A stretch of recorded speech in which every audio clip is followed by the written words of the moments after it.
Trending na trending ngayon mga kasari, no, ang GCash, about sa GCash Protect, diba?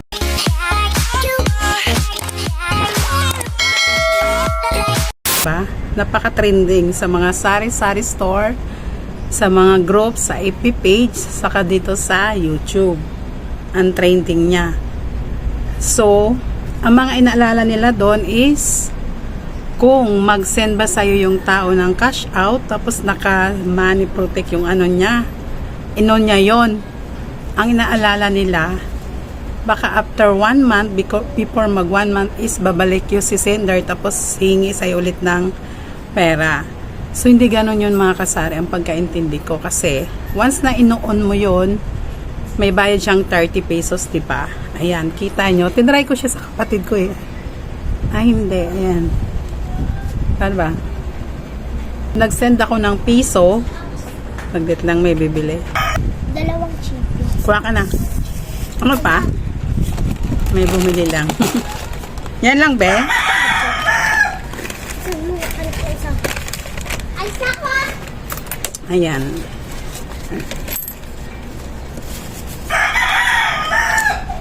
So, balik tayo mga kasari sa topic natin, no? Nag-send ako sa kapatid ko ng piso. So, inon ko yung money protect. So, ayun na nga. Kahit piso lang isend mo, 30 yung nababawas. Good for 1 month siya.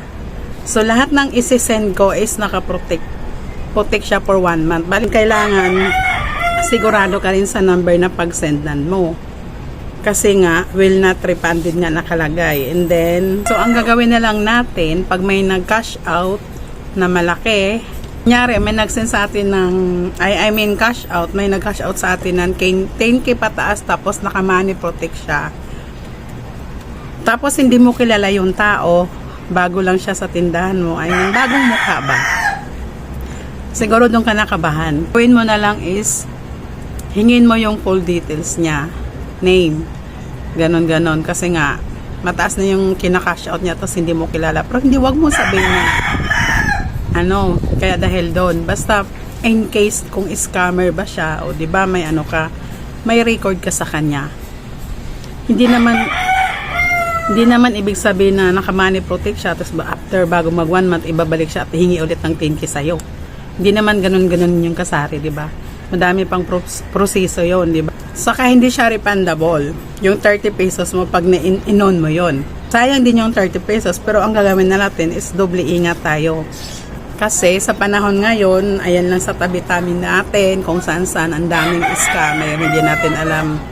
Dahil sa hirap ng panahon ngayon, kung ano-anong ginagawa ng ibang tao, ng mang-i-scam lang. Kaya tayo mga tindera, doble ingat. Ganun na lang siguro ang gagawin natin mga kasari. Lalo na pag may nag-cash out sa'yo. Ako dati na-try ko yan. Sino di ba, love? Si Mian dati, ang kapitbahay namin, magka-cash out sana siya eh. Nanalo daw siya sa sa online games, sa FB. So, nag-cash out. Ang ginawa, pumunta dito sa tindahan, hiningi yung number namin. So, binigay naman namin kasi nga kapitbahay namin. So, ang nangyari, bumalik siya dito. Nandito na daw yung pera. Ay nasend na daw. So tinignan namin dun sa namin sa GCash, wala naman kami natanggap. Tapos ang nangyari, tumawag, pinakausap ako. Sabi sa akin, ibigay ko daw yung OTP ko. Siya, hello? So ganon ang nangyari nun mga kasari, tumawag, pinakausap sa akin yung lalaki sa kabilang linya. Panay sabi sa akin, nasend na daw niya yung may nasend na daw siya. Tignan ko daw sa sa message namin. Tinignan ko, tapos hinihingi niya talaga yung OTP. Sabi ko, ako tanga? Ba't ko ibibigay sa'yo? Scammer ka, no? Nung sinabi kong scammer siya, alam mo ba ginawa mga kasari? Binaba. Diba? Kung hindi ka alerto sa mga ganyan, bakit ibibigay mo yung OTP, diba? Wag na wag mong ibigay kahit kanino yon. Dapat ikaw lang may access nun sa OTP mo dahil delikado yung account mo. Limas lahat ng laman ng GCash mo. Paano kung malaki laman ang amount ng GCash mo? Kawawa ka. Diba? Napakatagal pa naman ang proseso niyan sa GCash. Kaya ang gawin na lang natin is ngayon is doble ingat. Dahil kahit trending yung GCash na yan, dahil sa money protect na nga, ganun na lang siguro ang gagawin natin. Lalo na sa ating may mga tindahan, may mga GCash. Doble ingat na lang tayo. Ganon. Tapos, wag nyo nang ibigay yung buong pangalan ng GCash account nyo. Kaya nga, inano na ni GCash yun, di ba? Yung may, hindi na binubuo yung pangalan natin doon para din sa mga scammer yun. Tapos, pag hindi naman marunong sa amin pag may nagka-cash out, mag-cash out, mag-cash in, wag mo rin siyang, ikaw magpipindot sa cellphone niya ibigay. Gawin mo na lang is turuan mo. Turuan mo kung ano, ganyan. Step by step para sa sunod, alam na niya. Wag mong hayaan na ikaw maghawak sa cellphone niya na magpindot-pindot doon. Delikado din yun mga kasari. Saka sa GCash, malaking tulong sa atin mga kasari, di ba? Lalo na pag Friday, Sunday, saka Sabado, malakas si GCash. Umaga pa lang, marami na nagpapadala. Lalo na yung dito sa amin kasi may ginagawa ditong building. Lalo naman nagtrabaho sa construction. Ayun, maaga pa lang nagpapadala na sila sa pamilya nila. Kaya malaking tulong si GCash. Hindi na sila pupunta sa labas, sa remittance, sa ibang... Kasi mamasahe nga naman sila. May dumating akong sa TikTok ko pala in order yan eh. 540. Bigyan mo siya lang 540. Ayan, yung in order ko na yan is pang tindahan. Ayan. Kunin mo lang doon na sa gate. Salamat. Ayan, may in order din akong 3 days ko in order yan. Paninda yan mga kasari. Pakita ko na rin sa inyo din. So ayun lang yung sa GCash. Ingat-ingat tayo para iwas scam, di ba? Ito mga kasari, in order ko sa TikTok. Ayan. So buksan natin ha para makita nyo rin.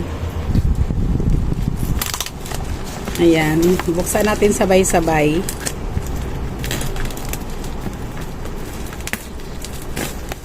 Ang ganda. 540 ba to? Tignan ko mamaya dun sa kasi alam ko may discounted si TikTok dun sa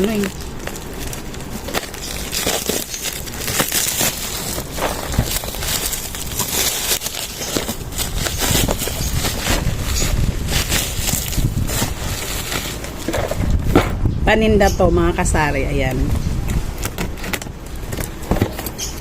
taas na natin.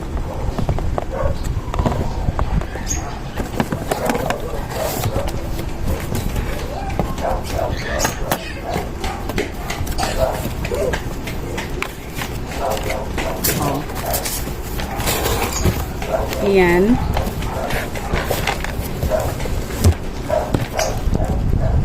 So, ito siya mga kasari. Ayan. Trending ko sa TikTok. So, nag-try din ako umorder. Ayan. 188 ito eh. So, ang laman niya is 250. O, diba? Pwede mo bintang piso. Ayan. Marshmallow. Tapos, ito yung isa. Ayan. 250 yung laman niya. 250 pieces. Tapos, umorder din ako nito. Taas na natin. Ayusin natin. Ayan. Tapos, umorder din ako nito. Ayan. Cute. Ano lang to eh? 79. Ano ba laman? 1, 2, 3, 4. 20. Oh. Pwede mo siya ibenta ng 10. Diba? Ayan mga kasari, oh. Bracelet. Tapos, ito siya, 89 to. 89. Ayan. Pangbenta rin sa tindahan. Dagdag kita. Tapos ito din. Ayan mga kasari. Pag umorder ka nito, abangan mo lang yung may discount, may pa-discount si TikTok eh. Ayan. Or, sayang din kasi ito siya nakalagay 250 pieces. Ayan. Kita ba? Ayan. So, benta mo siya ng piso. Paano to kunin, love? Love, paano pala to buksan? Ay, yan pala. Yan lang pala mga kasari. Ay, punong-puno. Ayan, oh. Ayan. So, tapusin ko lang yung vlog ko dito mga kasari. Ngayon pala ay January 24. Ayun lang, babu.